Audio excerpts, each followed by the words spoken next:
ಮಹಾಭಾರತ, ರಾಮಾಯಣ, ವೇದಗಳಲ್ಲಿ ಗಂಗಾ ನದಿಯ ಮಹತ್ವ. ಹಿಂದೂ ಧರ್ಮದಲ್ಲಿ ಗಂಗಾ ನದಿಯನ್ನು ಕೇವಲ ಜಲಮೂಲವೆಂದು ಪರಿಗಣಿಸದೆ ದೇವತೆಯೆಂದು ಪೂಜಿಸಲಾಗುತ್ತದೆ. ಹೆಚ್ಚು ಮಹತ್ವ ಮತ್ತು ಗೌರವವನ್ನು ಪಡೆದುಕೊಂಡಿರುವ ಗಂಗಾ ನದಿಯ ನೀರಿಲ್ಲದೆ ಯಾವುದೇ ಧಾರ್ಮಿಕ ಆಚರಣೆಯನ್ನು, ಕಾರ್ಯಗಳನ್ನು ಶುದ್ಧ ಮತ್ತು ಪವಿತ್ರವೆಂದು ಪರಿಗಣಿಸಲಾಗುವುದಿಲ್ಲ. ವೇದ, ಪುರಾಣಗಳಲ್ಲಿ ಗಂಗಾ ನದಿಯ ಮಹತ್ವವೇನು? ಮಹಾಭಾರತದಲ್ಲಿ ಗಂಗಾ ನದಿಯ ಕುರಿತು ಏನೆಂದು ಹೇಳಲಾಗಿದೆ? ಗಂಗಾ ನದಿಯು ಭಾರತದ ಸಾಂಸ್ಕೃತಿಕ ಪರಂಪರೆಗಳಲ್ಲಿ ಒಂದಾಗಿದೆ.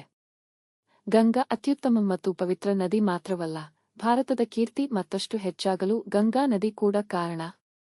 ವೇದಗಳು ಮತ್ತು ಪುರಾಣಗಳಲ್ಲಿ ಗಂಗೆಯನ್ನು ಪುನರಾವರ್ತಿತ ತೀರ್ಥಯಾತ್ರೆ ಎಂದು ಕರೆಯಲಾಗುತ್ತದೆ.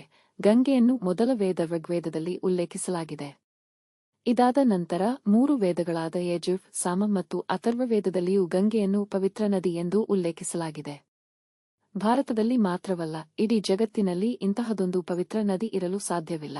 ಅದು ಹೆಚ್ಚು ಮಹತ್ವ ಮತ್ತು ಗೌರವವನ್ನು ಪಡೆದಿದೆ. ಈ ಕಾರಣಕ್ಕಾಗಿಯೇ ಗಂಗೆಯನ್ನು ಕೇವಲ ಜಲಮೂಲ ಎಂದು ಪರಿಗಣಿಸದೆ ಅದನ್ನು ದೇವತೆಯಂತೆ ಪೂಜಿಸಲಾಗುತ್ತದೆ.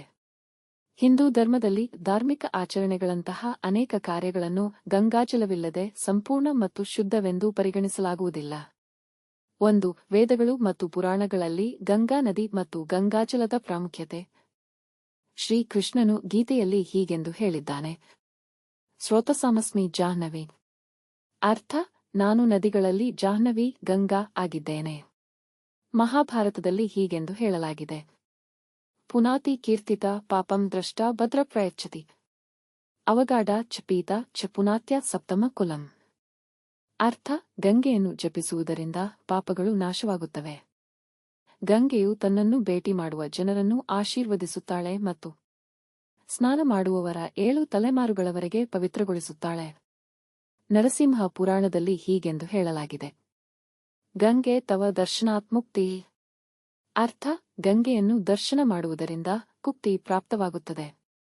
2. ಗಂಗಾಜಲವನ್ನು ಏಕೆ ಪವಿತ್ರವೆಂದು ಪರಿಗಣಿಸಲಾಗಿದೆ? ಧಾರ್ಮಿಕ ನಂಬಿಕೆಯ ಪ್ರಕಾರ ವೇದಗಳು, ಪುರಾಣಗಳು, ರಾಮಾಯಣ, ಮಹಾಭಾರತ ಮತ್ತು ಇತರ ಅನೇಕ ಧಾರ್ಮಿಕ ಗ್ರಂಥಗಳಲ್ಲಿ ಗಂಗೆಯ ಮಹಿಮೆಯನ್ನು ವಿವರಿಸಲಾಗಿದೆ. ಅದಕ್ಕಾಗಿಯೇ ಗಂಗೆಯನ್ನು ದೇವನದಿ ಎಂದು ಕರೆಯುತ್ತಾರೆ. ಹಿಂದೂ ಧರ್ಮದಲ್ಲಿನ ವಿವಿಧ ಧಾರ್ಮಿಕ ಕಾರ್ಯಕ್ರಮಗಳಾದ ಪೂಜೆ, ಅಭಿಷೇಕ, ಶುದ್ಧೀಕರಣವನ್ನು ಗಂಗಾಜಲವಿಲ್ಲದೆ ಅಪೂರ್ಣವೆಂದು ಪರಿಗಣಿಸಲಾಗುತ್ತದೆ. ಗಂಗಾ ನದಿಯಲ್ಲಿ ಸ್ನಾನ ಮಾಡುವುದರಿಂದ ಪಾಪಗಳು ನಾಶವಾಗುತ್ತವೆ ಮತ್ತು ಅನಂತ ಪುಣ್ಯ ಸಿಗುತ್ತದೆ ಎಂದು ನಂಬಲಾಗಿದೆ. 3. ಗಂಗಾ ನದಿಯನ್ನು ಪೂಜ್ಯವೆಂದು ಹೇಗೆ ಕರೆಯಲಾಯಿತು? ಗಂಗಾ ನದಿಗೆ ಸಂಬಂಧಿಸಿದಂತೆ ಅನೇಕ ಕಥೆಗಳಿವೆ. ಅತ್ಯಂತ ಜನಪ್ರಿಯ ಮತ್ತು ಪೌರಾಣಿಕ ಕಥೆಯ ಪ್ರಕಾರ, ರಾಜ ಸಾಗರನು ಕಠಿಣ ತಪಸ್ಸಿನ ನಂತರ 60,000 ಪುತ್ರರನ್ನು ಪಡೆದನು. ಒಂದು ದಿನ ರಾಜ ಸಾಗರನು ಯಾಗವನ್ನು ಮಾಡಲು ನಿರ್ಧರಿಸಿದನು. ಇಂದ್ರನಿಂದ ಕದ್ದೊಯ್ದ ಕುದುರೆಯು ಯಾಗಕ್ಕೆ ತುಂಬಾನೇ ಅವಶ್ಯಕತೆಯಿತ್ತು. ಹಾಗಾಗಿ ರಾಜ ಸಾಗರನು ತನ್ನ ಎಲ್ಲಾ ಮಕ್ಕಳನ್ನು ಕುದುರೆಯನ್ನು ಹುಡುಕಲು ಕಳುಹಿಸಿದನು. ಕೊನೆಗೆ ಪಾತಾಳ ಲೋಕದಲ್ಲಿ ಸಿಕ್ಕ ಒಬ್ಬ ಋಷಿಯ ಬಳಿ ಕಟ್ಟಿದ್ದ ಕುದುರೆಯನ್ನು ಕಂಡನು. ಋಷಿಯ ಬಳಿ ಕುದುರೆಯನ್ನು ನೋಡಿದ ಸಾಗರನ ಪುತ್ರರು ಋಷಿಯನ್ನು ಅವಮಾನಿಸಿದರು. ಸಾವಿರಾರು ವರ್ಷಗಳಿಂದ ತಪಸ್ಸಿನಲ್ಲಿ ಮುಳುಗಿದ್ದ ಋಷಿಯು ಕೋಪದಿಂದ ಕಣ್ಣು ತೆರೆದು ಸಾಗರನ 60,000 ಪುತ್ರರನ್ನೆಲ್ಲ ಸುಟ್ಟು ಬೂದಿ ಮಾಡಿದನು. ಸಾಗರನ ಮಕ್ಕಳು ಸತ್ತರೂ ಅವರ ಆತ್ಮಗಳು ಮೋಕ್ಷವನ್ನು ಪಡೆಯಲು ಸಾಧ್ಯವಾಗಲಿಲ್ಲ. ಏಕೆಂದರೆ ಅವರ ಅಂತಿಮ ವಿಧಿಗಳನ್ನು ಮಾಡಲು ಸಾಧ್ಯವಾಗಲಿಲ್ಲ. ಸಾಗರನ ಮಗ ಅಂಶುಮಾನನ ಆತ್ಮಗಳನ್ನು ಬಿಡಿಸಲು ವಿಫಲ ಪ್ರಯತ್ನ ಮಾಡಿದನು ಮತ್ತು ನಂತರ ಅಂಶುಮಾನನ ಮಗ ದಿಲೀಪನು ಕೂಡ ಪ್ರಯತ್ನವನ್ನು ಮುಂದುವರೆಸಿದನು. ಇದಾದ ನಂತರ ರಾಜ ದಿಲೀಪನ 2ನೇ ಪತ್ನಿಯ ಮಗ ಭಗೀರಥ ತಮ್ಮ ಪೂರ್ವಜರ ಅಂತಿಮ ಸಂಸ್ಕಾರವನ್ನು ನೆರವೇರಿಸುವಲ್ಲಿ ಯಶಸ್ವಿಯಾದನು. ಗಂಗೆಯನ್ನು ಭೂಮಿಗೆ ತರಲು ನಿರ್ಧರಿಸಿದನು. ಗಂಗೆಯನ್ನು ಭೂಮಿಗೆ ತಂದಾಗ ಪೂರ್ವಜರ ಚಿತಾಭಸ್ಮವನ್ನು ಗಂಗಾಜಲದಲ್ಲಿ ಧಾರೆಯೆರೆದು ಅಲೆದಾಡುವ ಆತ್ಮಗಳಿಗೆ ಸ್ವರ್ಗದಲ್ಲಿ ಸ್ಥಾನ ದೊರೆಯುವಂತೆ ಮಾಡುವುದು ಆತನ ಉದ್ದೇಶವಾಗಿತ್ತು. ರಾಜ ಭಗೀರಥನು ಬ್ರಹ್ಮನನ್ನು ಕುರಿತು ತೀವ್ರ ತಪಸ್ಸು ಮಾಡಿದನು. ಬ್ರಹ್ಮನು ಪ್ರಸನ್ನನಾಗಿ ಗಂಗೆಯನ್ನು ಭೂಮಿಗೆ ಕಳುಹಿಸಲು ಸಿದ್ಧನಾದನು.